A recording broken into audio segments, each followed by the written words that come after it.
your income, and then we take the food and distribute it. We make a bags for the seniors in their apartments and the families that need food. So we're going to try to do that over here too, because I found that whatever excess we have over there, we bring it over to people that need it. Okay, I'm Shara Atkinson. I've only been back in New Mexico for about 6 years. I lived in Albuquerque for 12, went back to Texas, and came back here. I am an artist. I belong to Otero Arts. I'm active in my church. I'm active in politics, and just here to get some information. Okay, ma'am. I'm Kim, Great White Owl, Murillo, and 44 years ago I was in the hospital having my son. And I just moved back here a month ago. Found a cute little home and landscaping and a dream. A grandma's house is what they call it. So anyway, I moved here. Basically, I was living in the Nimbus for a year, and they had opened up a refuge for women who had been formerly incarcerated. My whole thing is restorative justice. I'm very excited to be here because when I was looking at where I wanted to move to, I just saw so much opportunity here in Alamogordo for bringing a culture, bringing the city alive in the desert. Very good. That's why I'm here. Okay, I'm Sherry Edmond, and I was born and raised mostly here in Alamogordo.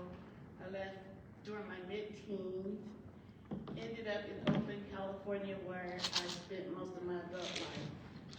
I moved back here 12 years ago to take care of my mom. So I take care of my mom, and then I do administrative work in the home. So that's what I do. Very good. My name is Russell Davis. My dad retired in the county about 20 years ago, and I've lived with him now for 5. Most people know me as the plant guy. I do native plants and gardening, and I have newsletters and Facebooks and YouTube and all that stuff. Very good. My name is Warren Robinson. I'm Commissioner for District 3, retired minister, teacher. I serve on several boards. And I'm excited to be in Alamogordo now because there's a lot of potential. There's a lot of growth. There's going to be a lot of positive things happening. We've got a great staff at the city. And I give Commissioner-elect, Mayor-elect Jim Donald, and our current mayor give him a lot of credit for standing up for what was right. There's a turn now. The old boys are not going to be in charge. It's going to be citizens who want a better life for everybody, not just for a few. And they have worked hard to do that. So I'm glad to be a part of the commission that's going to keep that going. I have only been in Alamogordo for the last 6 years. My husband's retired military and he came out here for the job, but we're still here. I am presently the vice chair for the Democratic Party, and we're just going to keep on pushing, getting ready for the midterm. Good. I am Teresa Larson. We recently moved from White Sands, retired out of the top days. And we're in Oro Grande now. And I'm just curious about what's happening. Very good. Well, welcome. We're glad you're here. Yes, sir. Hi, my name is Al Hernandez. I'm a lifelong resident of Alamogordo. My family came here with the railroad. My grandfather was born here in 1904. His parents came. My dad was a barber here all his life. I worked for the hospital for 26 years. Helped build the hospital, demolished the old hospital, in charge of that. I also served on the city council for several terms. My first term began in 1996. So I've seen a lot of growth. built a lot of the houses that are around here, a lot of businesses. My wife's a United States Border Patrol agent here in Alamogordo, stationed here in Alamogordo. I'm very proud of my community and what's to come. Good.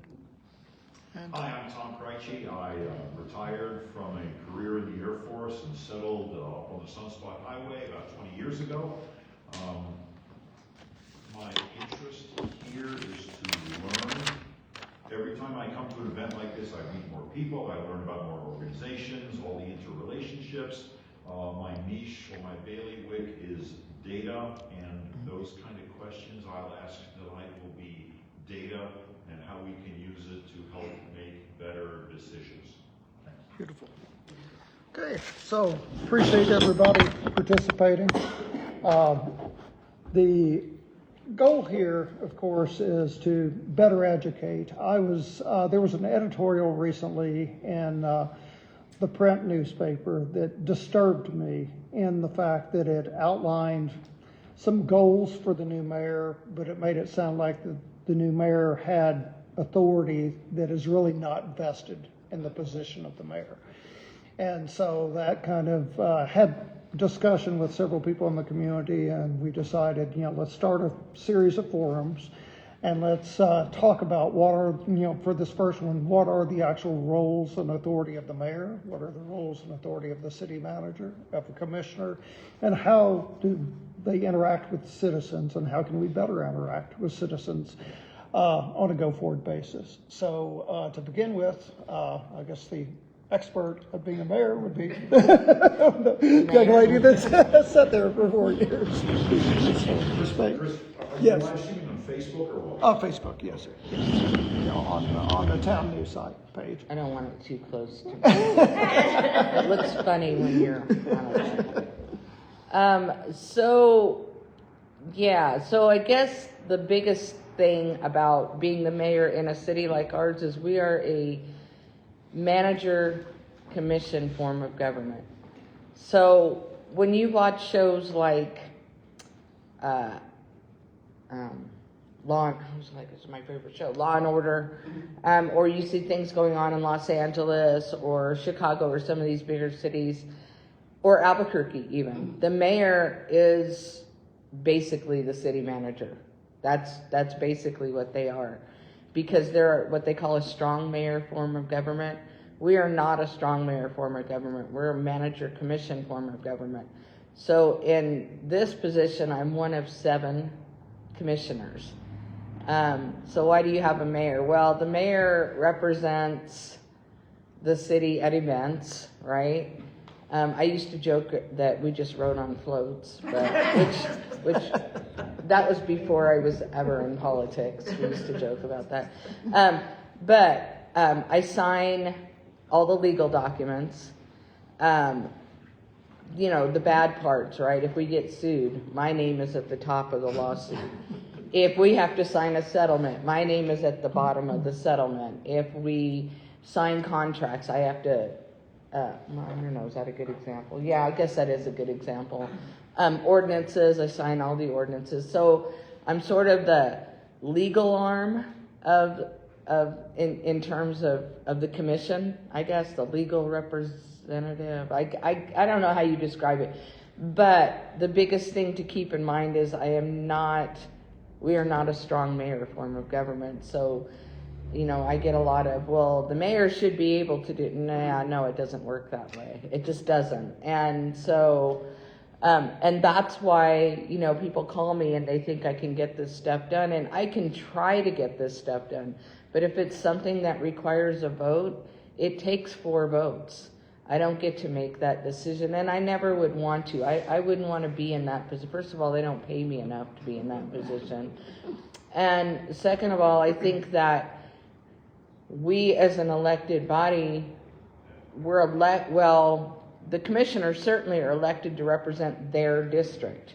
And so they have to do what's best for their district. And if we have one person making all the decisions, then it's almost, and that's why with a strong mayor form of government, it's so much different, because the mayor gets to make the decisions, the council gets to vote on certain things, but you know, they kind of have their political agenda, and so what we do, it's really pretty simple. We as the commission, me as the mayor, we as the commission, we set our priorities, right? We set our priorities. We say, okay, this is what we want to see. This is what we would like to see. The city manager is responsible for carrying out those priorities. So if something doesn't get done, or if there's something in the city that is not in our ordinances, it really is our fault as a commission, right? Because we're the ones that make those decisions. We're the ones that decide this ordinance, as long as it agrees with state law, mind you. But we're the ones that decide as a commission what we want to see or how we want it done. The city manager is the one that carries out what we want done. Does that make sense? Mm-hmm. So there are two different things, and I think sometimes, you know, people get frustrated because they want to see certain things. So I'll give you a great example, because the other thing that we have to do is we have to follow state law. So we cannot override state law. We can make it stronger. We can make it stronger, but we can't go against it. And I'll give you the perfect example because I absolutely can't stand them. Pot shops. Mm-hmm. I do not like pot shops. And how many times have you heard, all we're known for is pot shops, right? I hear this all the time. That's because we can't do anything about it. There's nothing we can do. We can't stop it. There's not an ordinance that we can put in place to stop them. If we tell them you can't be in this place or this place or this place, we're really, in some ways, we're really violating their First Amendment right, because there's nothing in state law that says they can't be there. And so when people come to me as the mayor and they say, you're the mayor, blah, blah, blah, I can't do that. I can't do that. Sharon will not be able to do that. It has to be a vote. It has to either be brought for a vote, and it has to follow state law. And so I think that's where people get confused, because they watch shows like Law and Order and all this, and it's like, on Law and Order, they solve a crime in 60 minutes. Really 45. If you take out the commercials, it's really more like 40 minutes, right? It doesn't work that way. And so I think that's the biggest thing that people need to understand is we don't operate like that. And you can have all the agendas that you want, and you can say, I want to get this done and this done and this done. But you have to agree as a commission, because if you don't, all the things that you want to get done are great in theory, but they're not going to get done because one person can absolutely not get it done. Whether it's me or a commissioner, one person can't get it done. We have to all agree on it. And that's why it's important that, you know, in some respects, we can all have different priorities, but we all have to be on the same page, because otherwise we're not going to get anything done. And I've been on the commission for 10 years. I've been going to commission meetings a lot longer than that. And I have seen commissions where absolutely nothing got done because nobody was on the same page, and they just argued with each other. And so, you know, you can have a voice, you can be boisterous, you can talk about your priorities, but you have to try to be on the same page and get along. So anyway, as the mayor, just understand, I don't have that authority.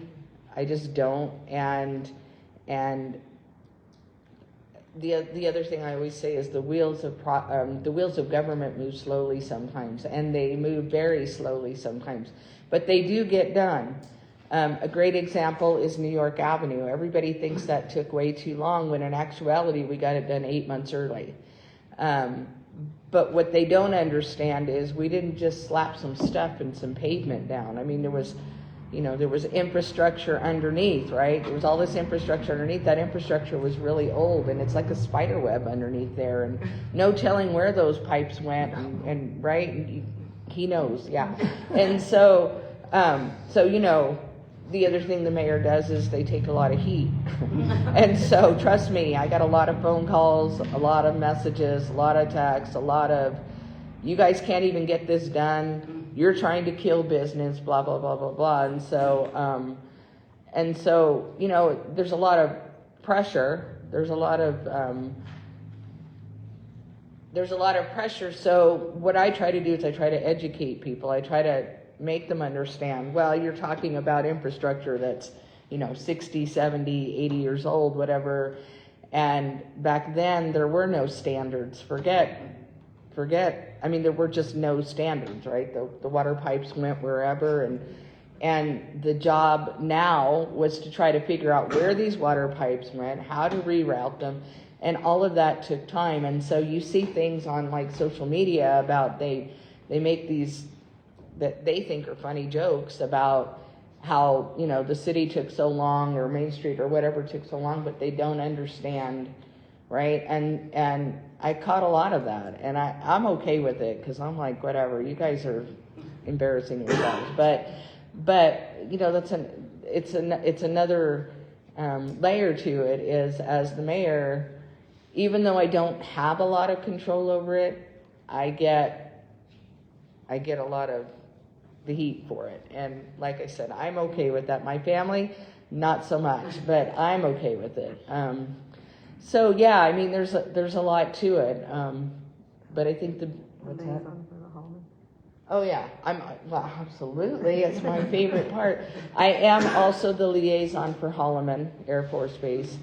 And that's probably the most favorite part of my job, because I go out there and I feel like I'm in a different world, and I love talking to them and interacting with them. I just hosted an event last night and had the Holloman leadership there, and I love that, because I can talk to them about things that are non-political, and I enjoy that. I know there's probably a perception about me sometimes, but I'm just going to say for the record, I don't really like talking about politics.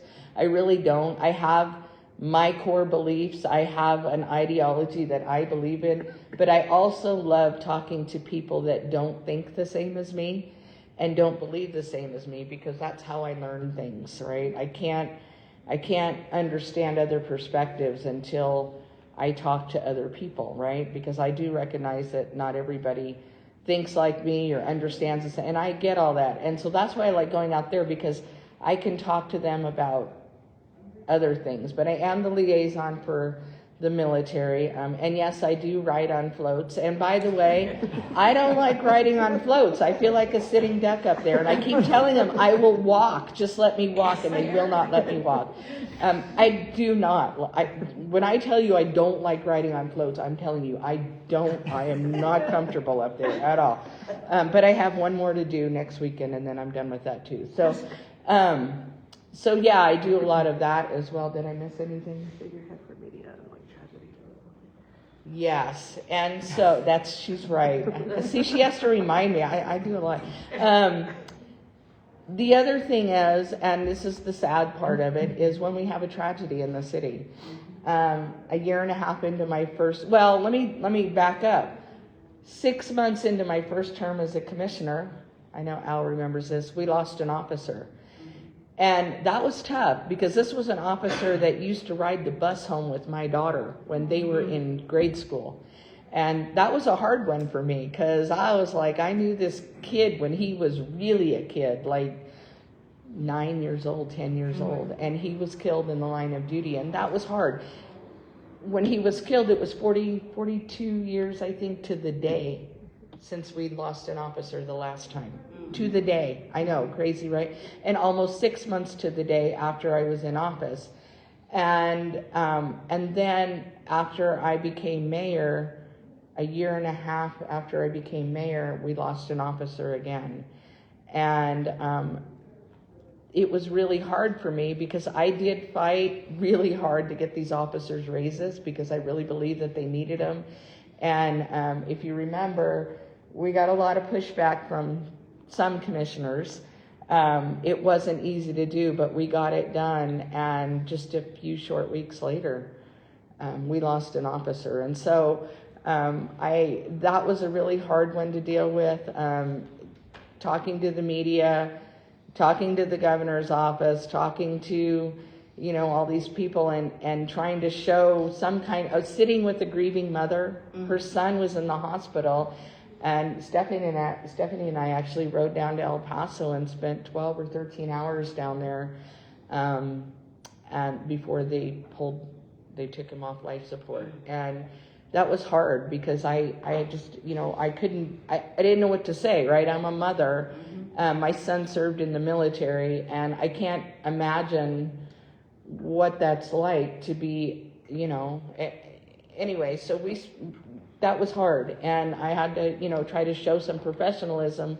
Well, personally, I was angry that this man was let out of jail to begin with, because I felt like he should have still been in jail. And, you know, I had this like range of emotions. A few months after that, we lost Roma, right? So we lost an employee, and he was shot and killed by another employee. And I was like, you've got to be kidding me. And, you know, it was one of those things where we sort of got beat up as a city because they were like, how could you let this happen? Well, nobody let this happen, right? And so having to deal with that. And then a few months after that, or another month, I think it was just a month after that, we lost a child in the park. And when we lost him in the park, I was angry because I was like, yeah, I know that shouldn't have happened. These kids should have been in school, whatever. Well, we'd been having an issue at that park. So that was one of those things where I really pushed. We met with the DA every week to write ordinances, to tighten up our ordinances, to keep these kids out of the park during the day and keep them in school. And, you know, you kind of catch heat over that too, right? Because you're like, okay, now if you're in the park during the day, you're trespassing if you're not with an adult. And then you've got people going, well, what about this and what about that and blah, blah, blah. Well, we didn't have a choice. And so sometimes you have to make those hard decisions. However, I will tell you that I've been told that the truancy rate is down because of it. So we have given the truancy officer the ability to get these kids out of the park. We've given our officers something because now we have something on the books. And so a lot of times it's just that. It's going, okay, what's in our ordinances, what's not in our ordinances, and what do we need to do, and is this possible? And again, it may be different, you know, for every mayor, but for me, law enforcement was a big thing for me. Quality of life was a big thing for me, and economic development was a big thing for me. And I feel like we've made really great progress on economic development. We've got a lot of new businesses come in, but we need more. And so that was a big issue too. So I mean, there was a lot of different things. It's pretty complex to explain as a mayor what you do here, and quite honestly, it's going to depend on the mayor. I feel like I was a really active mayor, and that's probably why I'm so burnt out now, but I feel like I was a pretty active mayor. Did I make everybody happy? I didn't. I think there were perceptions about me. I think that there were, you know, people had their views or whatever, and not everybody agreed with me, and I'm okay with that. I appreciate what you said, Warren. Thank you. And I, you know, as the mayor, you just have to do what you believe is right. I think the biggest thing is setting aside your personal feelings and remembering your professional responsibility, because there is a huge difference between the two. And when you start blurring those lines, things don't get done, or they don't get done right, or they're not done for the good of the city. I am not an activist. I've never been an activist. I'm not interested in being an activist. I really just want what's best for the city, and sometimes that means I'm going to make people mad. That, you know, listen, I've lost a lot of friendships over this. I got to tell you, especially recently, and it makes me sad because it wasn't my decision; it was their decision. But at the end of the day, as the mayor, you do the very best that you can, and you do what you believe is right. And not everybody's going to agree with it. The biggest thing to remember is there's 31,000 people in this city. Right now we have 3, 6, 9, 12, maybe 13 people here. There's 31,000 in this city. And just because maybe 13 people have an idea does not mean that 31,000 have that same idea. And just because they don't all show up to a meeting, like I wish they would, but just because they don't, it doesn't mean that they're not calling or they're not texting or they're not emailing, right? And so I think that the biggest thing to remember, and the way you support your mayor the best, is to understand that, and I'm going to say this as gently as possible, it's not all about you. I know, I'm sorry, and I don't mean that in a rude way. I'm just saying that, you know, like the pool, right? For every person that didn't want that pool, there was a person that did want that pool. And not everybody's interests are the same. New York Avenue, I can't tell you how many times I saw a comment that said, why never go downtown anyway? Okay, well, if you would have saw downtown on Saturday night, there was like, I think they figured 8,000 people there.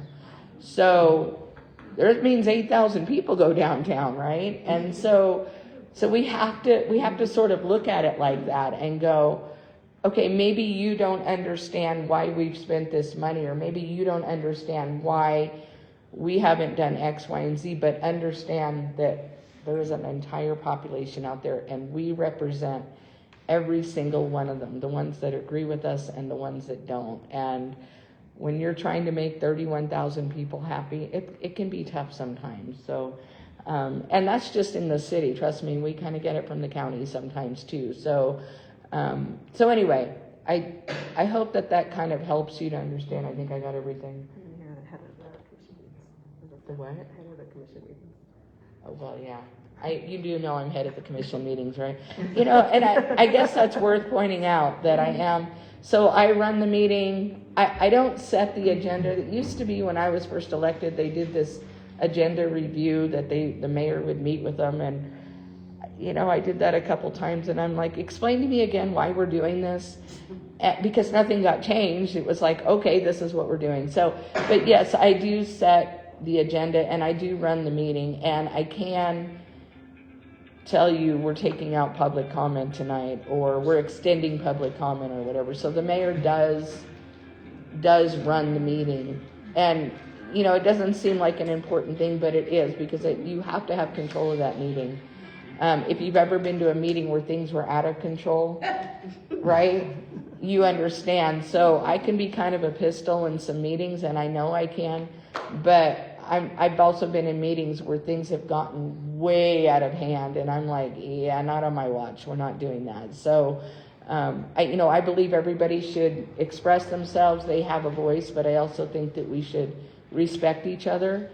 And just because I'm an elected official doesn't mean you get to talk to me like dirt, because I'm sorry, I don't accept that, and I'm not going to allow them to talk to our city staff like that. Like, you know, nobody gets paid enough for that. So I haven't had too much of that. I've had a few, you know, but I've expected it. I know who they are, and I knew that it would happen, and I've expected it. But for the most part, it's really important that the mayor set the tone for the meeting and make sure that they have good control over that meeting. Otherwise, it can go south really quick. So.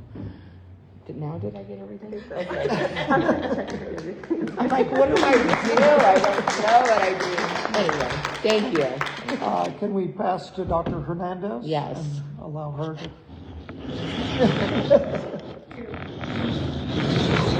Since we're live, I'm just going to tell you that in my opinion, this is just my opinion, I believe that she's the best city manager we've ever had. So that's just my opinion. And we're alive, and people are yelling at me right now. I don't care. I don't care, because I only have like 20 days. Liberating. So, city manager, I joke around. It's pretty simple. It really is. It's a lot and it's complicated, but at the same time, it's really simple.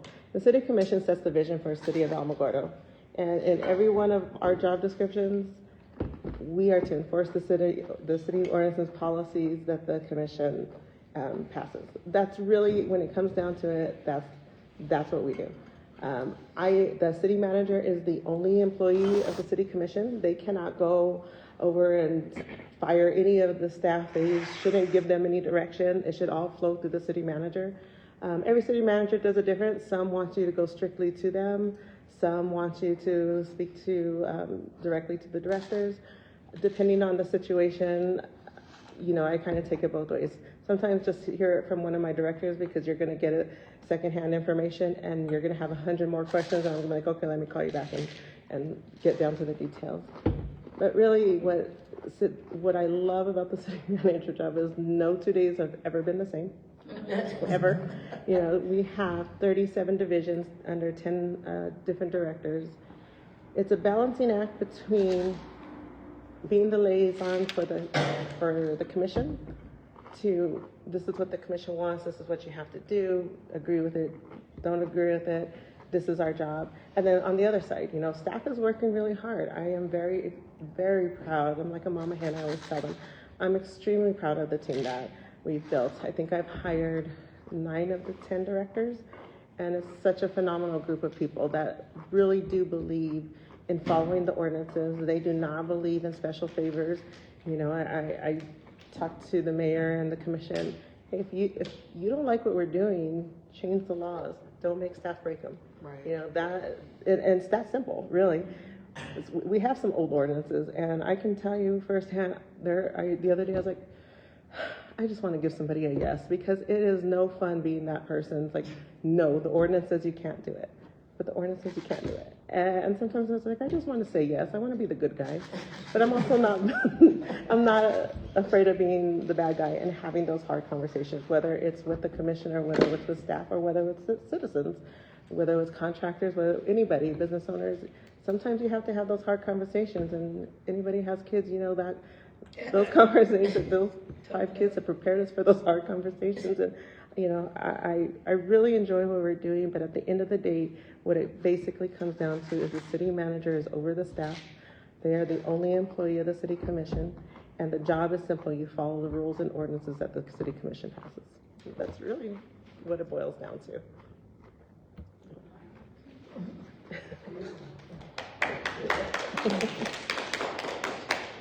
I'm going to ask Stephanie to highlight in her short 14 months some of the achievements that we had at the City of Alamogordo because of the work of the staff and the commission. Can you highlight what you're most proud of achieving? What I'm most proud of achieving. There's a lot. So I think I've had 2, well, technically 3. Maggie Pollock hired me, Brian Caesar promoted me, and then Rick Holden came on after I was assistant city manager. And I think what I'm most proud of is that between the city managers, we've been able to not skip a beat. We've been very consistent. You know, I'm not saying the city manager isn't important. I'm saying I work very closely with the city manager. So when the city manager isn't there, we just pick up where we left off. I'm very proud of the fact that there's been 58 projects that have been on the back burner, Oregon, Main Street, all of these, that we're able to, get creative on where we can find the funding. And unfortunately, some of this we had to increase water rates for some of it because we were not going to get some of these critical projects done. Other ways, it's like, where's grants? Can we work with the legislators to see if there's a tax that can be, not tax grants or anything that can happen, ICIP money, things like that. We get very creative. I think, and probably just like my children, I'm so proud of our directors. They're phenomenal. They just do an amazing job. They answer the call 2 o'clock in the morning, at all times of day. We got a problem, we got an issue, we come together and we fix it. We come up with a solution, we present it to commission, and I can honestly say every time we bring it to commission, we have all gotten in a room. It's not just the utilities department. It's not just, finance. We're all in the same room and we're all working it out and hashing it out, because what we have to do is what's the greater good? The greater good of Alamogordo. How does this impact the city of Alamogordo for the greater good? And I think all the projects, I 100% love economic development, so that's been one of my favorite pieces. And just the whole revitalization of downtown and bringing in businesses downtown, because that's one of those things where it's the center hub and it will expand through the rest of the city. And just looking at things, not how it's always been, but what we could be. And I'm really proud that we all emphasize, You know, it doesn't matter what was. It doesn't matter about the Good Old Boy Network. It doesn't matter why we did that. If we've always done it, tell me why we've always done it. Not just that we've always done it. Can we make it better? And I think just looking at things through that perspective, I think that's what I'm really, really proud of, just that we've been able to, the continuity, fixing things that have been broken for years, even the stuff that's kind of hard to fix. You know, I think, I'm just really proud of where we're at the city. From both the commission side, I think we have great relationships going back and forth. And I'll be the first to tell you, sometimes I go back and forth with some of the commission because they see it from one way and I see it from another way. And then but I tell them, hey, you don't need to convince me, sir. You need to convince at least 3 of your colleagues. And then I'll do whatever you tell me to do at that point. You know, so, you know, but it's good because there's a respectful dialogue that has to happen, because we can't make changes if we can't have those hard conversations. So I think that's probably the best part of this job. Dr. Hernandez, could you talk a little bit about the budget? Oh. Kind of how it For the works? rest of the session, I think. No, because I don't feel good. I want to go home. What is your role in the budget process versus Absolutely. the commissioners? And what was the budget like 4 years ago when Ms. Payne took her role and when you assumed your role? So when I got hired, I was actually hired as the finance director. I've been an accountant since I was in 8th grade. I knew I wanted to be an accountant my entire life. I had an uncle who just showed me that life. So I came in as the finance director because we were in a difficult situation. And I won't say why or what. It was just, we were over budget. Cutbacks had to happen. It wasn't a good situation. So I came on and it was like, yeah, this is what I like to do. I love, biggest nerd on the planet. My dream was to work in Washington and go line by line, every item on the federal budget. Because that's what I do now. And I do that now. Because of my background in finance and in accounting, I'm very active in the budget. Every day I'm looking at the budget and where are we at. In the past, since I've been acting city manager, from 2019 when I was hired to last year, I told everyone we are now in a position where we don't have to be reactive, we can be proactive. I want a plan. Every single one of my directors, when they sat down, because what we do is we go over, this is the time of year we actually start our budget process for the next fiscal year. And before they sit down, I tell them, what are your 3 priorities? You can have more, but I want at least 3.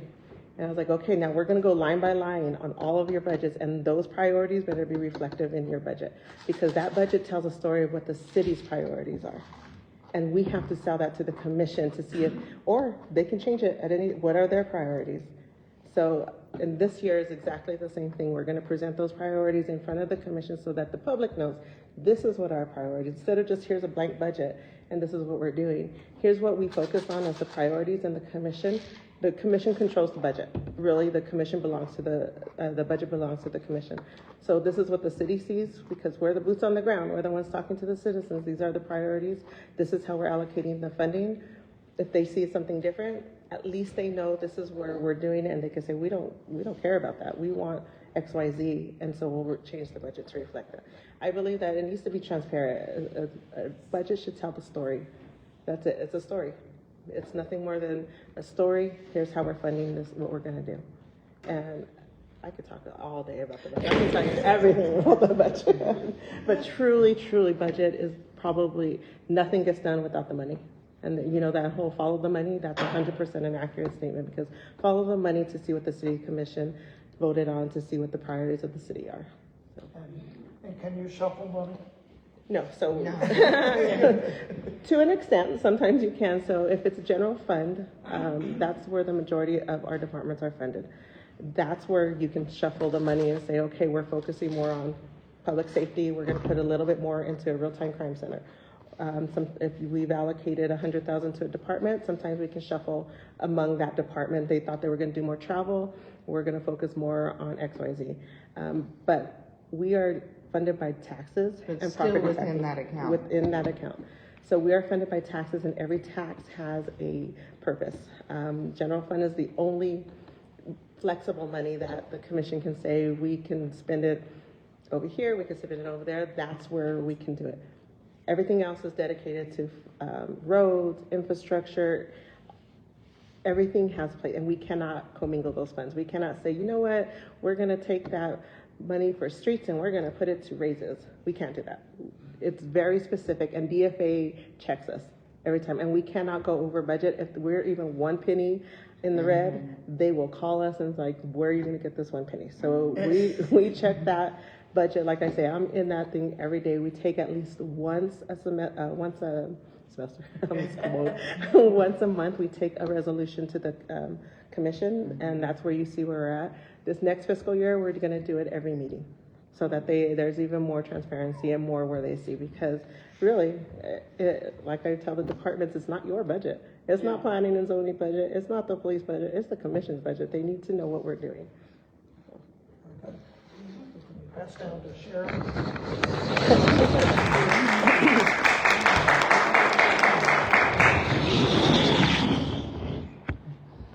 Okay, mine is really quick. Not as quick as I thought. Mine is really quick because for a commissioner, I've learned that first you listen to your constituents. Number two, you pay attention to the budget. And number three, you're aware of what's on the agenda.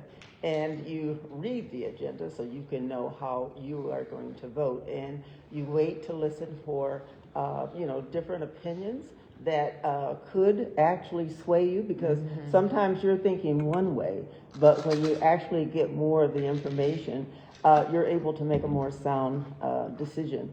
And I think that when I first started as a commissioner, I think I was looking at the agenda, and so I look at it online, and I said, they might as well forget this, because I'm never going to have a real understanding, because I'm that paper and pencil type of person that likes to go through and mark it up. And so I did get, a printout of it. And I didn't realize how much information, resources went into the agenda for us as commissioners. And so it really pays to go through that information to find out exactly why we're at this point. And even though I had 3 points, which is constituents, budget, and then, of course, the agenda, knowing what's on there, I also appreciate the fact that since I've been on the commission, that I have had access to all of the managers or directors in the city staff, and also not only the city manager, but the assistant city manager, too. And so when I had any type of questions about anything, I was able to go to them and get reasonable information. And, sometimes you will talk to somebody who is maybe out in the community, they saw it one way, and then when you get to the staff, it's a totally different picture. And so I think that I have enjoyed the clarification that has been given to us as commissioners. So we know if we don't have the information, we do have resources that we can go to. And I think the other part is looking at I've had a couple of good, I've considered them good mayors, in the fact that they have information, they have history. And so sometimes when you're not completely sure of how something came about, you have that resource to go to, and they can give you the factual information. I said, I know the staff has a lot of information, but sometimes the people that have worked within the city commission, within the government for a number of years, they're willing to share their information and exactly how they came up with, different avenues or different ways resources were used in order to get what we have today. And I think if I use an example, it would be the example of our fund center, and at least recognizing that I can understand, because the fund center was, is it 8 years old? So I was wondering how is it that we have a building that is 8 years old, and we've got equipment in there that's 25 years old, and it needs to be replaced. So, I said it was good having that information there. So when the end of the Mountain God, staff came and they were requesting additional funding so they could at least update the center so they could offer more services and actually expand for the city of Alamogordo, bringing in, different, PGA tournaments and things like that. So I thought that was really, something that after we got that information, and I did get it from Mayor Payne, what had happened, I just wondered, I said, how is it that we, and I guess I can say this live, but sometimes when we have so many decisions that don't really, that happen, and that the people are so, not satisfied, and then when we go down the road a ways, we find out that we could have done something a little bit different or better. And I think that helps us, the people that work in the government, to make a better decision going forward. So we do need that input. We do need that history, and we need the resources to help us make better decisions as commissioners. So right now, I said, I think I'm in a really good place because I did have the resources, I did have the history, and then I try to read everything that they put out, and I'm really grateful for having information that I could actually make a decision that was solid and not something that was wishy-washy, or I didn't have to listen to somebody make the decision for me, but I had all of the information, so it was at least a decision that I was proud to make. And if I had to go back and apologize and redo it, I've had to do that too. So it's not embarrassing to go back and really redo something. So I'm grateful for the opportunity to make decisions, and hopefully they are, decisions that help our community.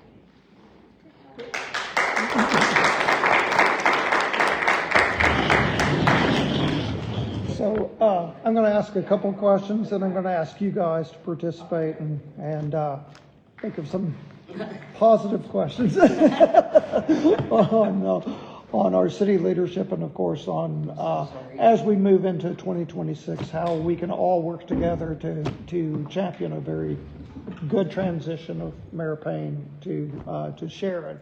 And on that note, Mayor Payne, what do you think was the most difficult? I mean, obviously the death of police officers and staff was probably one of the most difficult things you faced. But as far as a day-to-day leadership and day-to-day role, what's probably the hardest, and what would be your advice to Sharon? So I think it'll be different for me than for Sharon because I do still work, and so fortunately I am in a position where at least I can take off when I need to because I'm the boss, so I can do that, right? But it is really hard sometimes when you're at work and you've got to stop what you're doing, right? Or the other thing that, and this was probably my final decision not to run, was because everything had to be scheduled around the city. I have grandkids in Colorado, I have grandkids in Phoenix, and I've got family back east, and I'm very close to my family, and I couldn't plan anything unless I was planning it around the city. And that makes it really difficult because, there's been times where I've had to cancel a vacation or postpone something or, and I'm not saying that as, it's like a sad thing. I mean, I did it by choice, right? But I really had to kind of make that decision whether I was going to do that for 4 more years. And my husband decided I was not. So, no, I'm just kidding. He would have supported me. But yeah, I think that was probably one of the most difficult things is day to day. I was a commissioner for 6 years. I'm going to tell you, being a commissioner is way different than being the mayor. I did not know how much different it would be, but it is way different. And you are much more active. And because, I don't know if you guys realize this, but commissioners get paid, I think it's $600 a month. and then $50 a meeting. But they have to show up to the meeting, because if they don't show up to the meeting, they don't get paid. So they get paid somewhere between $600 and $700 a month. I know, what a novel concept, right? You have to show up to your job. I know. As the mayor, I don't know what I get paid because I've always bought the insurance, so I've never really gotten a check. But I think it's like $700 a month. But that's with the $50 a meeting. Yeah, so it's $700 a month and then $50 a meeting. Some of the difficulty in that is I attend a lot of events that the city does not pay for, and so that's been another source of contention. Is I can go to the Air Force Ball and everybody's like, oh, well, you just want to go to the Air Force Ball. No, as the mayor, you show up to the Air Force Ball. It's $65 a person. So for my husband and I to go, that was like $130. Which, you know, I mean, it's not the worst thing in the world, but those are the things where I don't think that people realize it's really not, you know, I mean, I guess there's probably ego-driven people out there that just love that title. I'm not one of them. I always say I have lots of titles, and my very favorite one is Nana, and I maintain that. But those are difficult things because it takes a lot of your time, and so, you know, and my husband is, I'm gonna be honest with you, he's not a huge people person. Like, he'll do it, but a lot of times begrudgingly. I know that Stephanie understands that because her husband and my husband get along fabulously. So, but you know what I mean? So I think as far as the day-to-day, it takes up, to be effective, it takes up a lot of time. For me personally, I question a lot, like, did I do enough? Am I doing enough? That's been hard for me because I'm very sort of competitive, and so I always say, did I do enough? And the other part of that is there's a lot of frustration when you can't get something done. So we think we can get something done, we snap our fingers, it's going to be done. It's just not that easy. It's just not. And I can, you know, so I can call code enforcement and I can say, there's this house and blah, blah, blah, and they're going to get to it. But then I have to remember, they've written over 3,000, I think it's over 3,000 citations this year for code enforcement. Over 3,000. Can you imagine? Yeah. So I'm like, okay, Susan, well, you can't expect miracles because they're too busy writing over 3,000 citations. And so, yeah, I mean, it's difficult. Those are the difficult things. Those are the frustrating day-to-day things where you want to get this stuff done. You do. You want to make people happy and you want to get it done, but it's not as easy as everybody thinks. And so, yeah, that's been the frustration for me. And then Dr. Hernandez, what's your advice to the new mayor? I love her. I love the current mayor too. So I think you work really closely with the mayor. You work really closely with all the commissioners, but you definitely work more close with the mayor, because everything that hits Facebook, anything that hits the news, you gotta give the mayor a heads up, because hey, they're gonna want the mayor. Everybody wants the mayor or a statement from the mayor. Nobody cares for a statement from the city manager or what the city manager thinks.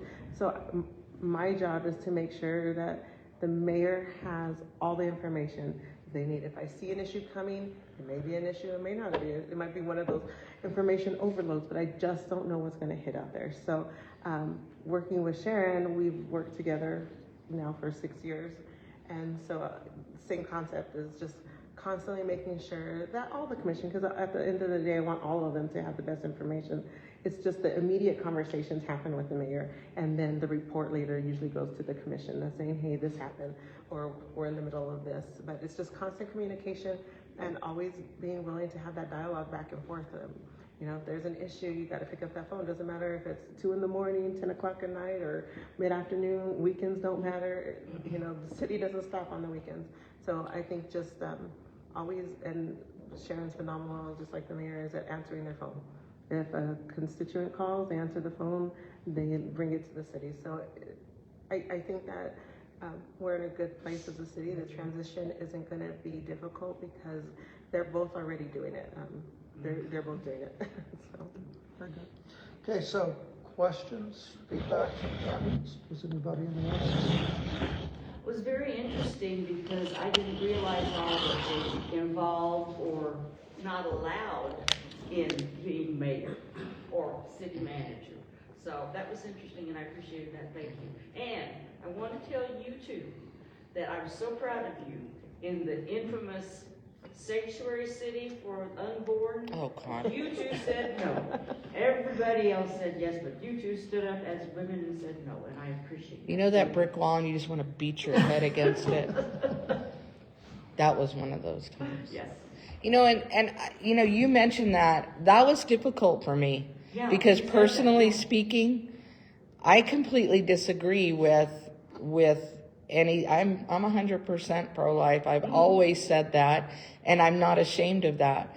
But I also understand that was a meaningless resolution that did nothing except, to this day, and understand, I run a nonprofit that works with a lot of pastors in town. Yeah. Mm-hmm. And to this day, I have pastors that are like, well, I thought because you, and I'm like, no, it meant nothing. It meant nothing. It was nothing more than a statement. I thought it was a black eye for us. I thought it was embarrassing. And it put me in a horrible position. We lost one of our big donors because of it at my nonprofit. And so that was hard. And you asked what were some of the hard, that's another one. It's because personally, that's again where you have to put your professional responsibility before your personal feelings. And personally speaking, I mean, I can tell you now, I was positively disgusted that, I'm going to be honest, I was disgusted that I was up there with a bunch of men telling us what to do. That really, I'm sorry, but it bothered me. It bothered me because you don't know. You're not in that position, right? But I also worked in the pro-life industry for many years, and so I know the other side of it as well. And I do not believe you can legislate somebody into not terminating a pregnancy. I don't think that's the way to go about it. That was nothing but a dog and pony show, but that was difficult for me. And so you ask. That was probably not as difficult as when Ferguson was killed or when Romo was killed or when that child was killed. But it was right up there. It was very difficult because I know what I believe personally. But I also know that that's not the way to go about it. And so that was probably one of the hardest things for me. And I almost forgot about it until you mentioned it. Thank you very much. But it's okay. No, it's too late. Sorry. We have other questions? Yes, sir. So I probably have a lot of questions for you guys, but I would just like to quickly get some feedback. Sharon, thank you for being such a great commissioner and getting so many things done in your commission. And I ask people all the time, like, what about the other districts? Are there not opportunities there? Have I just not heard about them? Are there roadblocks? I hope other commissioners can do what you have done. Mayor, I'm glad you're such an active mayor. I can't even imagine if you hadn't been at ribbon cuttings and all these other functions, what would have happened to the city. Just you're gaining all that knowledge and getting all those connections have helped this city so much. And Stephanie, I'm so glad that the city hasn't had scandals and things go wrong, and I'm glad to see things like the fun center and the pool coming in to generate revenue and gain tourism and all that good stuff. So thank you all. Thank you. Thank you. I don't think to throw a wrench in the fire or anything, but I'm known for doing that. But what do we have to do to get Stephanie permanently in her position? I don't know because I haven't been able to figure it out yet. So. I just thought I'd throw that out there because Stephanie, that's been a really difficult. Oh, great. Okay. That's been really, it's been really difficult, and obviously it's hard for me to talk about because I have to be careful because she's sitting here. Not that I don't want her to hear it. It's that she, yeah. But again, let me remind you, I only have like 20 days, so whatever. Anyway, right. So, but it's been really difficult. City managers historically in that city, it's been really difficult. But I'm going to tell you this, and I want to be clear. A lot of the reason we don't keep city managers is not because of the city commission. And I've been through a lot of them. And I'm telling you honestly, some of it is, but a lot of it is outside influence. We have a culture in our city of the good old boys, we've always done it that way. We can walk into City Hall and get what we want. And what you have right here is a rule follower. And she is a rule follower. And she's right. If we don't like the rules, we need to change them. Now, that's not to say that we haven't had some manipulation or some collusion between commissioners and certain outside groups. Because I'm just going to tell you that too. We have. And I know we have. Part of what I do is try to stay one step ahead of or anticipate what's going to happen next. Because I guarantee you it's going to. I mean, my minor was in sociology, and I never could figure out why that would come in handy other than I was fascinated by it. I have figured out why sociology comes in handy. Because I can sort of read certain behaviors and go, oh, okay, you're acting like that. This is where I need to watch out, right? So having said that, we have been through a lot of city managers, but really if you think about it, Brian retired. Rick, I can tell you that was outside influence all the way. Outside influence all the way. Absolutely, 100%. We still talk to Rick, so he's not mad at us. I mean, we like him. We're, right? But, yeah. Who else have we had? Who? Maggie. Oh, Maggie. Okay, well, that was a whole other story altogether. But my point is there is always going to be that perception, but take it at face value. What I wish is that if I can tell you anything, it's if you have a question, please don't get your answer off of social media. For the love of God, please do not get your answer off of social media, because I can assure you it's probably incorrect. So, having said that, to answer your question, I'm not sure what you have to do, because I think that there are people that don't want her. And this is not anything that's not in writing, right? But there are people that do not want her as our city manager, and I find that unfortunate. Because, and I'm also not telling you anything that she doesn't believe herself. But I find that unfortunate, because I do think that Stephanie has that think outside the box attitude. You mentioned the Family Fun Center earlier, and it goes to this whole thing. When they decided to build that Family Fun Center, they went out for a bond for $6 million. Nobody knew how to build a family fun center, and I can tell you this, they certainly didn't get quotes before they went out for the bond. It was a bunch of people on the commission that said, it should be this much a square foot. We figure, okay, let's just ask for this. No, that's exactly, I'm telling you that's exactly how it happened. And I'm going to tell you why I think that happened. I think that happened like that because they never thought it would pass. I think they thought, we'll put it on there, it won't pass, that'll be the end of it. So I noticed when you said earlier they put old equipment in it. You're absolutely right. The one thing you have to remember is commissions change every 2 years. Potentially every 2 years. So we have a commission now. In 2 years that could change, because it's a staggered, right? It's 4 and 3. Okay. So when that Family Fun Center was voted on, it was one commission. And when it had to finally get built, because nobody was building it, there were 3 new commissioners.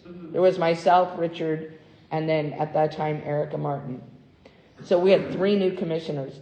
By the time we were tasked with, because that's why we were elected. We were elected because everybody was angry because of this Family Fun Center. So by the time we were tasked with it, we had actually $5.8 million left of the $6 million. That's why there were 20-something-year-old equipment in there, because they couldn't afford to put new equipment in there because we only had $5.8 million. $5.8 million wasn't enough. But anyway, I'm not going to get into that too much, but understand those are the kinds of things that we have to deal with because things aren't done right. It's the same thing with the city manager. We should have had one a long time ago, and things happened, and we're still dealing with this. It's not going to happen now till after I'm gone. But people have agendas. I mentioned it earlier, and they're going to do what they can to get what they want. And that was a long answer, but it's critical that you understand that it takes 4 votes. It takes 4 votes. We can't just do things, and depending on the 4 people, and ideally you don't want just 4 votes, you want 7 votes, because we know if it's only 4 votes, then we're not in sync, and what are we going to do? Just chase off another city manager, right? So ideally you want 7 votes. So I don't know what we are in the process. We have hired a headhunting firm, 2 of them actually. There's a reason why we had to do that as well. But I'm not sure. I'm not sure what it's going to take. I'm not sure. Are we going to be able to find anybody that's going to want to come here?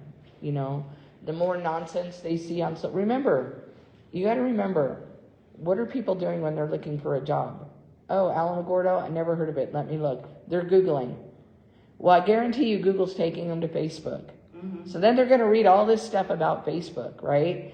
Or on Facebook, and they're going to go, oh, wait a minute, I don't want any part of that. These people are so negative, right? All of those are barriers to finding a good city manager. It's the same way, like I'll use myself, for example. There was this crazy rumor going around that I wanted to be the city manager. I did quash it the other night, trust me. I would never want to be the city manager in this city, never. But I do have an MPA. I don't think that that's what I want to do, but what if I do? What's going to happen? Somebody looking for a city manager, I apply, what are they going to do? They're going to Google.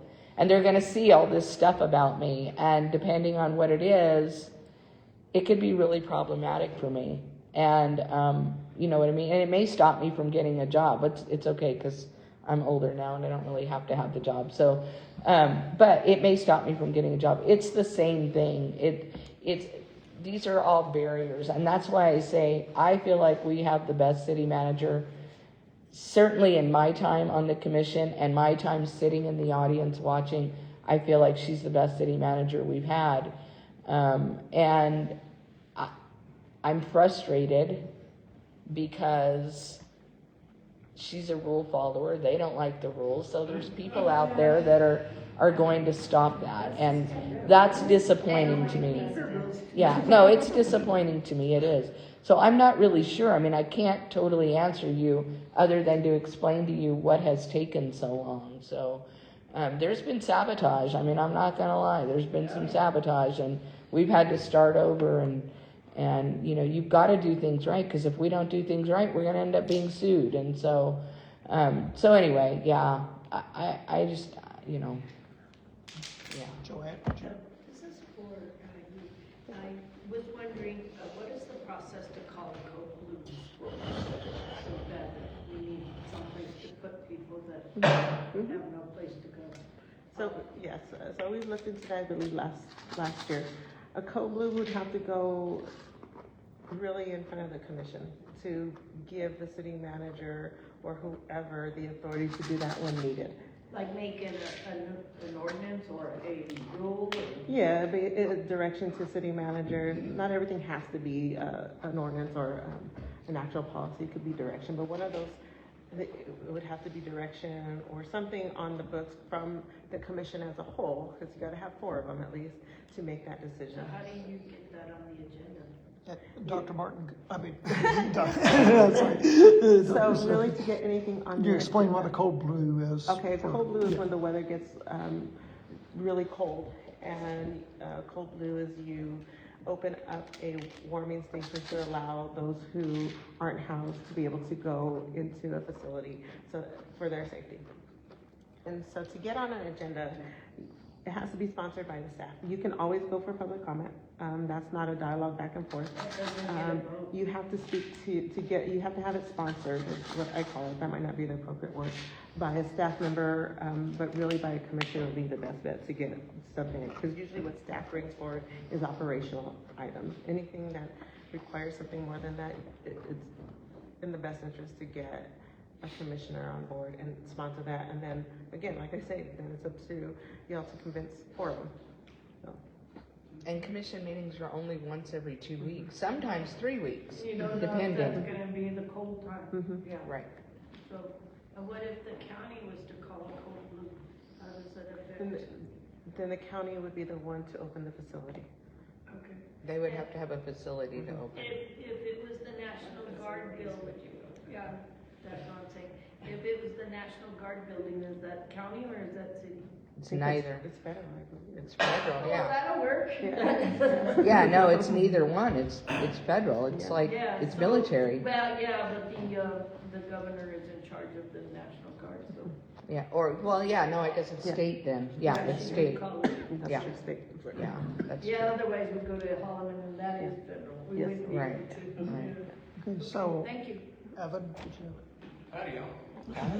It's so good to see everybody. Congratulations, Sharon. Best of luck. Also, how do we, as people here in this room, people that are watching, and the people that are tune in later, how do we best support this transition into a new administration? And how do we best support efforts to increase the I guess, living conditions here? With the poverty rate, lack of access to opportunity, higher paying jobs, things like that. How do we best support you? Wow, thanks for that easy one. Well, I think one of the things that, that I have found with the city of Alamogordo, as far as jobs and, living conditions, they partner with nonprofit organizations. So it would have to be, someone who is introducing something like that and bring it before the city. And then, of course, we can work through that. Not everything is, just by design, but I think that sometimes when we look at the city is supportive. I said, but when you look at jobs and housing, that's not under the things that the city actually does on a day-to-day basis. But I do know the partnering is something that they will do. And if it comes before the commission, then there is certainly, room for consideration. It may not pass, but it is room for consideration. And was there 2 parts to that? And I'll tell you another way you can support the commission is by showing up at the meetings and actually looking at what's on the agenda and giving us an idea of what the citizens of Alamogordo are feeling. So, I said, if you want to know how a vote is going to go, if you show up to the meeting and you've made your comments about how you want something to pass, that really gets the attention of everybody that is on the commission. Thank you so much. And so that would be the best way for everybody here to actively support Spirit, to show up at the meetings and make propositions, maybe organize together and bring you an actual presentation. Right. Yes. And I think that I've learned a term that it's endearing, and it's called shovel ready. So I think when you have something that... I've got a border list around here. So when you bring something to the city staff and, of course, to the commissioners, I said, we're not guessing how you want this to be done or how it could be implemented. And so the more partners we get to make our city stronger, I think it gives us at least a way that we can do some things that we may not have done before. Awesome. Thank you so much. I appreciate it. Tom, you have a question? Cheers to you. I'm very much looking forward to it. I've got a compare and contrast question that there may be no good answer, but I just want to bring it out in the open. And you kind of touched upon it with some of the things you were saying. And I want to talk about the size of the talent pool that we either effectively or don't effectively recruit from. One example, searching for a city manager. In theory, a nationwide search and an annual salary that, at least in Otero County, is not a bad salary. Contrast that with city commissioners and mayor.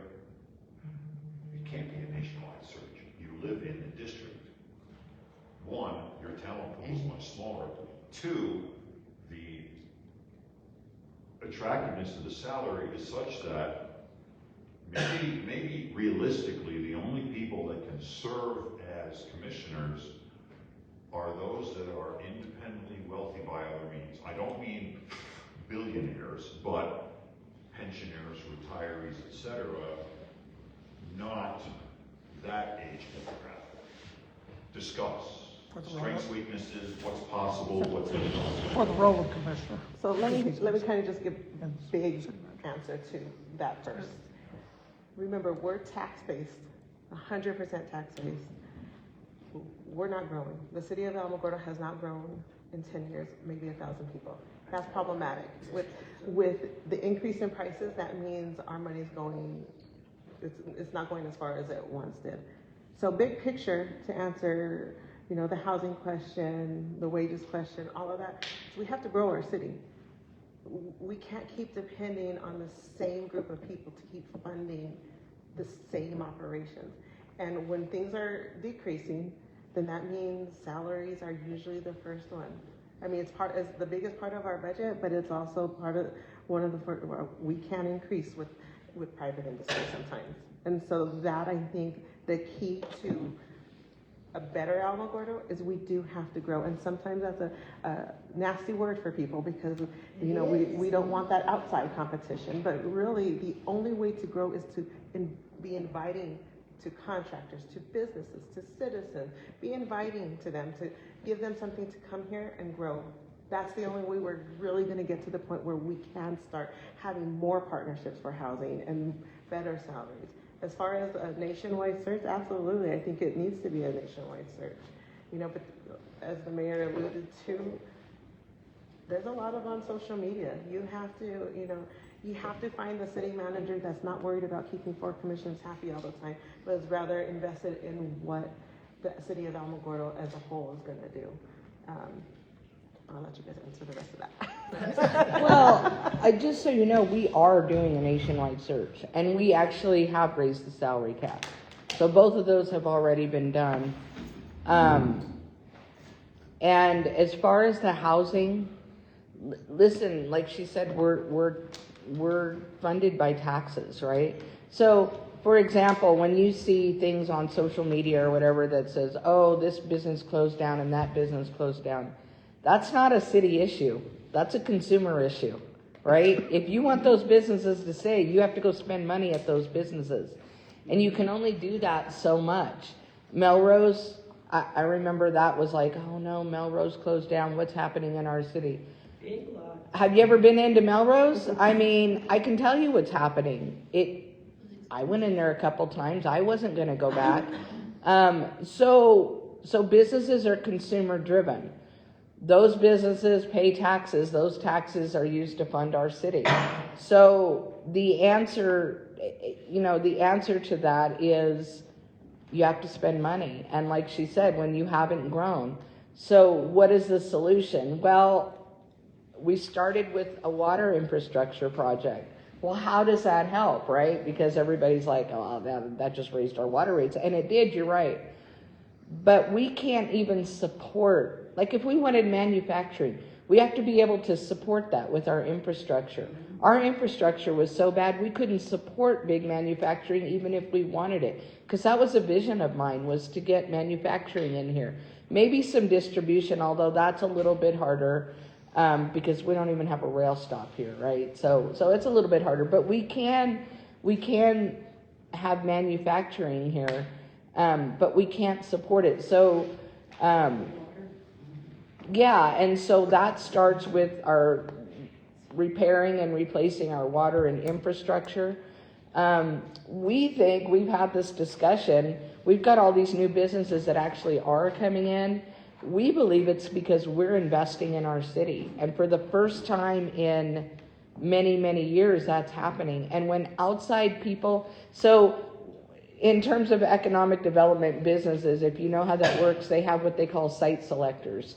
And those site selectors, you're nothing more than a number to them. They're looking all over the country, right? And when site selectors start seeing that you are investing in your community, you as a city are investing dollars to improve your own community, that's when they start taking notice. But if they see a dead community, they don't see profit. And if they don't see profit, they're not coming here. I believe the reason they're really starting to look at us is because we are investing in our community. The downtown, that Main Street is huge for our city. It's huge because there's been millions and millions and millions of dollars invested downtown. Not everybody sees the value in it, but trust me when I tell you there's value in it. So as far as housing, I have yet to have somebody tell me what affordable housing is, because affordable housing is not what it used to be. I remember when I first started living years ago, you could rent a place for $400 a month. You can't do that now. You can't even rent a dump for $400 a month anymore. Right.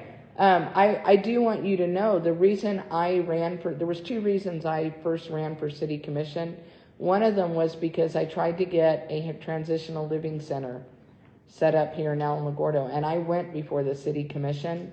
I have the newspaper clipping. Yeah, and do you? Yeah, because publicly they were like, absolutely. They went back in private and completely shut me down, and I was angry because I was like, you just wasted my time. You made it sound like you were all for this. And so much like you think, I thought, what I know now, and I still believe that it's possible. What I don't agree with is just giving them a place to live. I don't agree with that. I believe that there has to be buy-in, mutual participation. And so I do think that those things are possible, but I do not believe in handouts. And I will never change my mind on that because I don't think that that's productive. It is something that she works on constantly. Even if you don't see it, just know it's being worked on. We have a veterans community possibly coming, and I know she does research. I do research all the time. I want to know, what are other communities doing? Some of the things that they do, we hear like, oh, they're doing that and it's working well in, I don't know, Minnesota or whatever. You got to understand, our state laws are different. So what they can, quite frankly, I think our state laws are really wonky here. I really do. Because what they can do in other states, there's no legal way possible we could do what they do in some of the other states. And so when I hear that, I'm like, yeah, I understand that.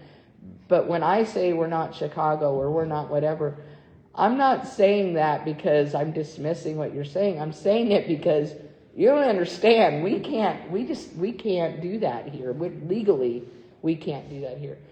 But there are things we can do. If we have, nonprofits or private people, we can partner, like Sharon said, with them. Maybe we can provide property, or but we cannot write checks. We can't do it here. Legally, we would all go to jail, and I'm sorry.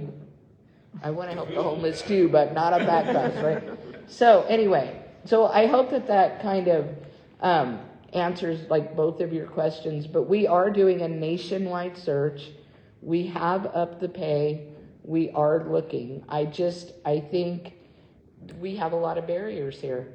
We're Alamogordo, New Mexico, and we're not going to get, I'm not going to say we're not going to get, but I'm going to say it's difficult to find somebody that's coming from Chicago or Los Angeles or some of these bigger cities where they have all that experience to come here to Alamogordo, New Mexico. We have a lot of barriers. I'm not saying it can't be done.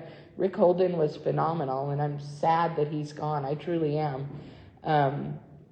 But Rick told us in the interview. He said, if I don't get this job, I'm not looking for another city manager job. I want to be the city manager of Alamogordo. I don't know why he wanted to be the city manager of Alamogordo, but he said that. And so it's difficult. There's a lot of barriers, and I don't want to sound negative because I believe that anything is possible. I think that it's a little more difficult here. So.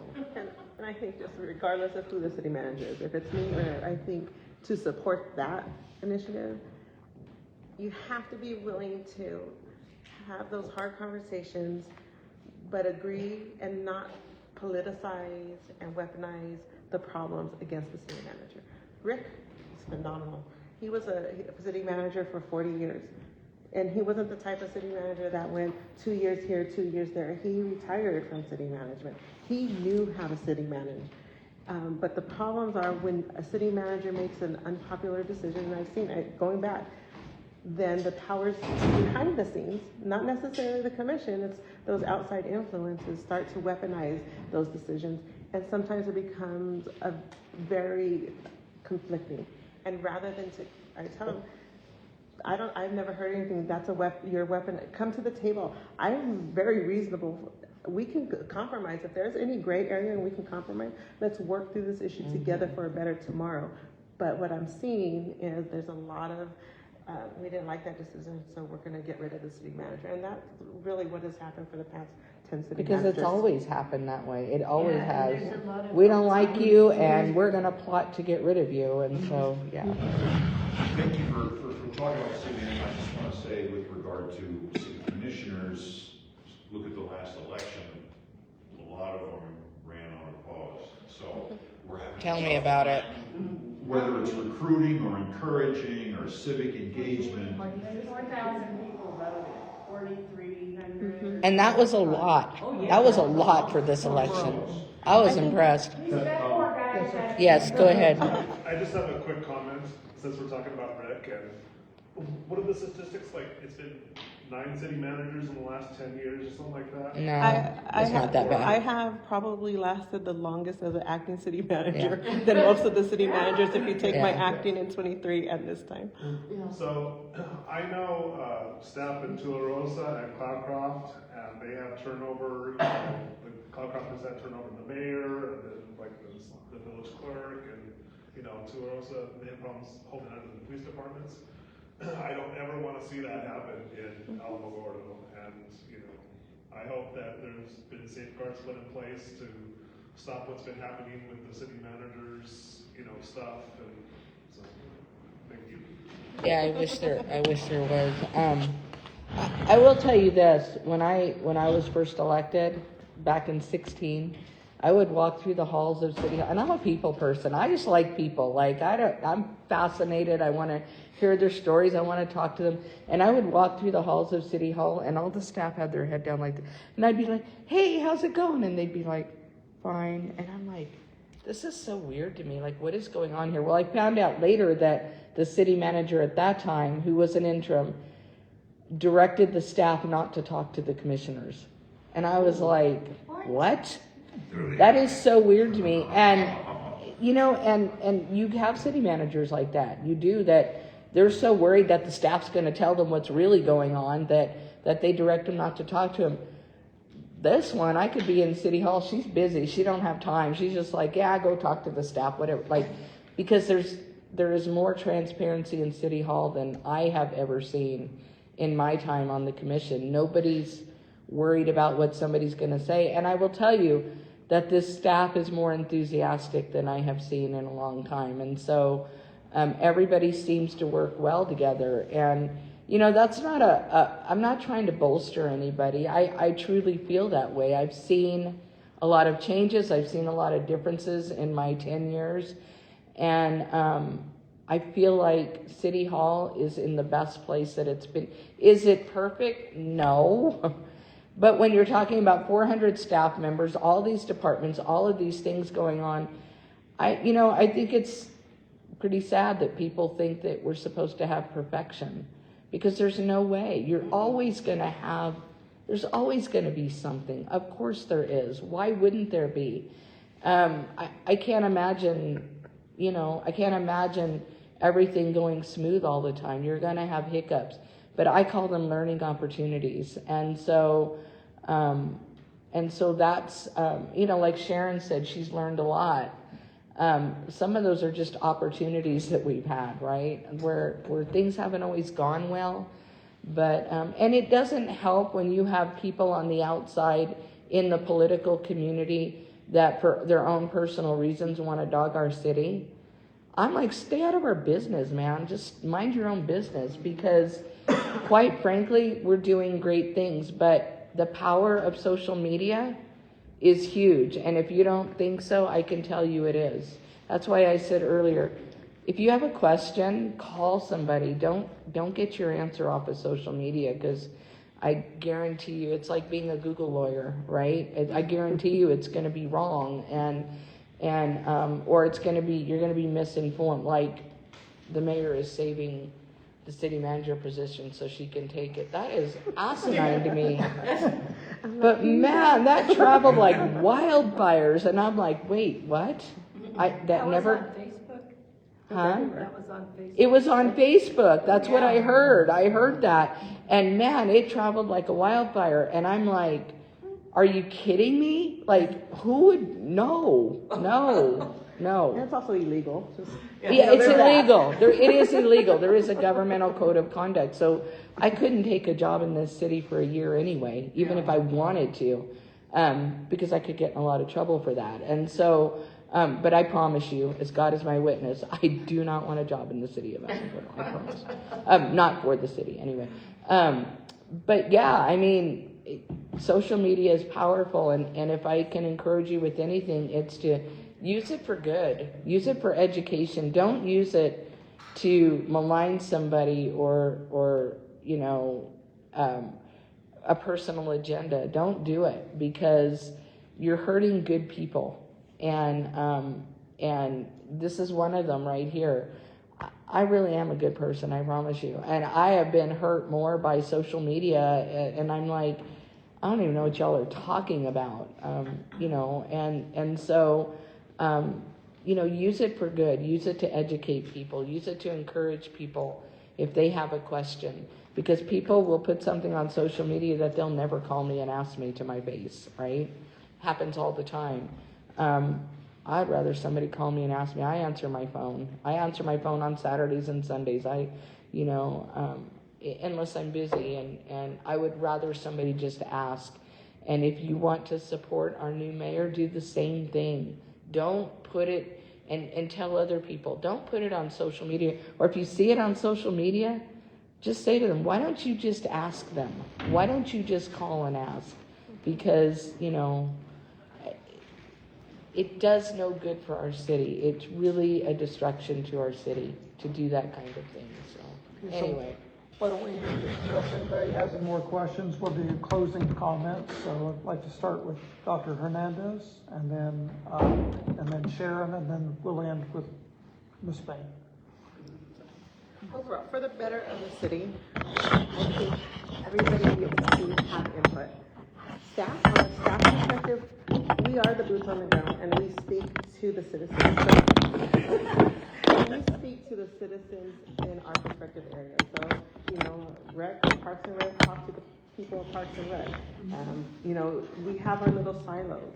We only know what we're told. We don't know what we don't know, I guess is what I'm trying to say. So I think the best way for the community and to support the new mayor is talk to us. Tell us what you really want, because sometimes we just don't know, and so we just throw ideas that we see and we think are great, and it may not be what the rest of the community wants. Show up to meetings, send emails, provide as much input as possible, because this is your city. And I can tell you that the city staff, they take that and they absorb it and they try and make it happen. There isn't anything that you don't give the staff that they really try hard to look into. And I can tell you, the city staff, there's nothing personal about anything that we do. We try to do what's in the best interest of our citizens. And I think just when you hear negative comments, pick up the phone and call us. Because some of them might be true. I mean, we aren't perfect. And I'll tell you, I hold my staff to their feet to the fire just as they would hold me to. Like, tell me what's wrong and let's fix it together and just show up. Great. Sharon? Well, my comment would be to the public is to show up to the meetings. And if we have items that are on the agenda, I think it's totally within your realm to hold our feet to the fire. And I'm looking at the money that was borrowed for the infrastructure. We want to come in under budget, and we want to use that money wisely. So it's not unreasonable to ask you guys to show up and make sure that we're doing that job. So we are not costing the city any more money, and then that we don't have to raise a rate that is already, people are complaining about it being too high.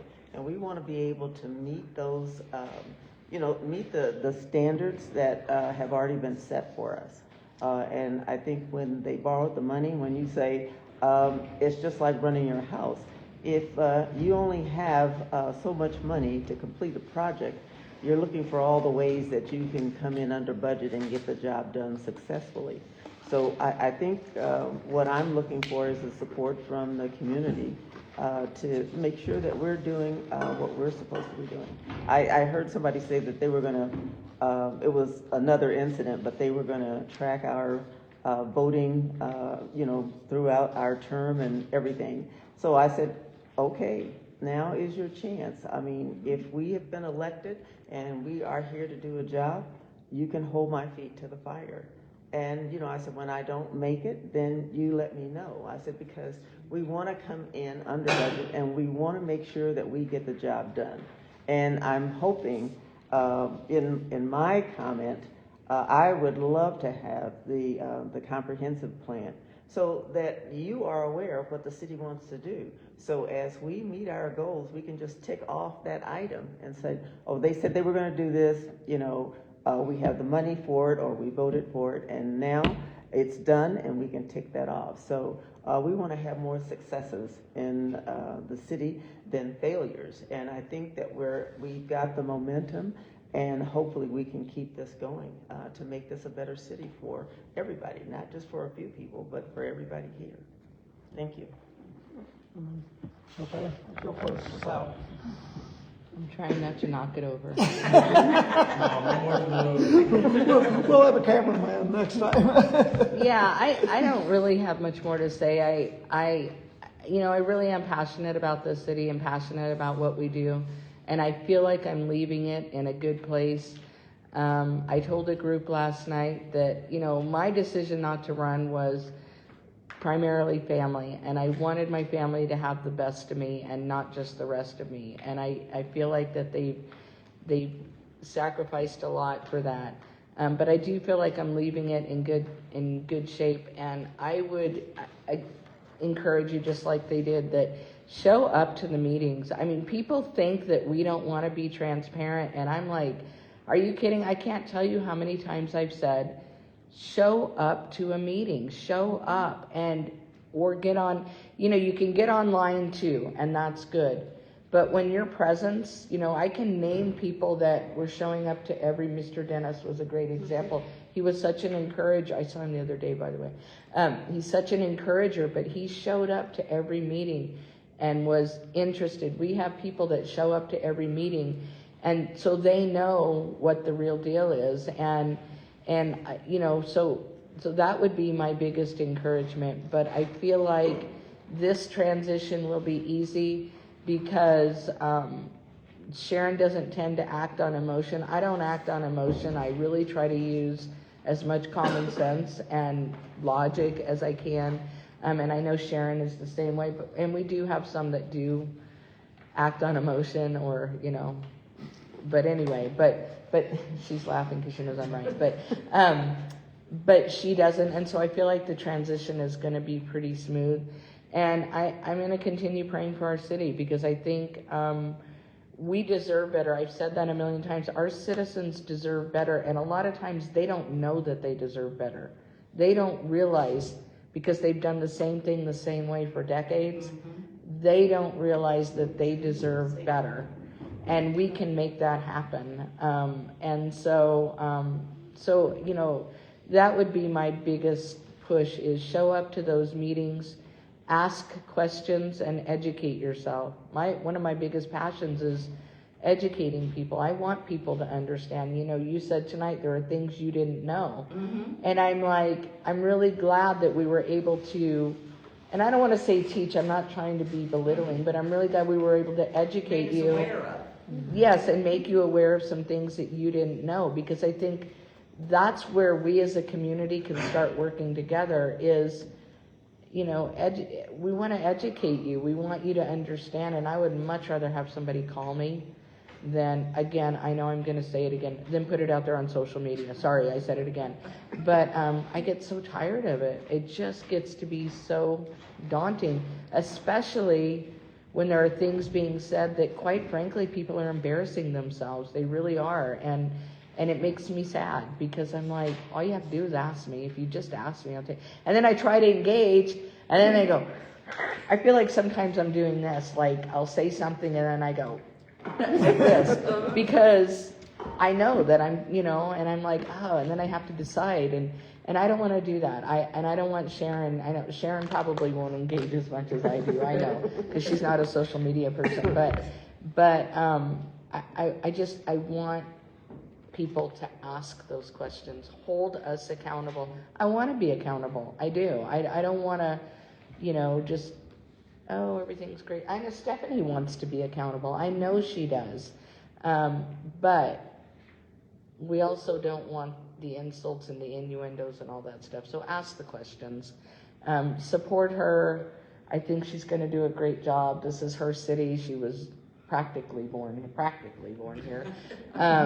You know, and she needs that support. And that's the biggest thing I can tell you, support your mayor, because it's not easy. It's not. So, yeah. Good. So I appreciate everybody coming out tonight. Hopefully these grow. We're going to do one every month. It's a different topic every month. So tell your friends. We're open to critiques, of course. We'll have a better video in the future. better support staff in the future.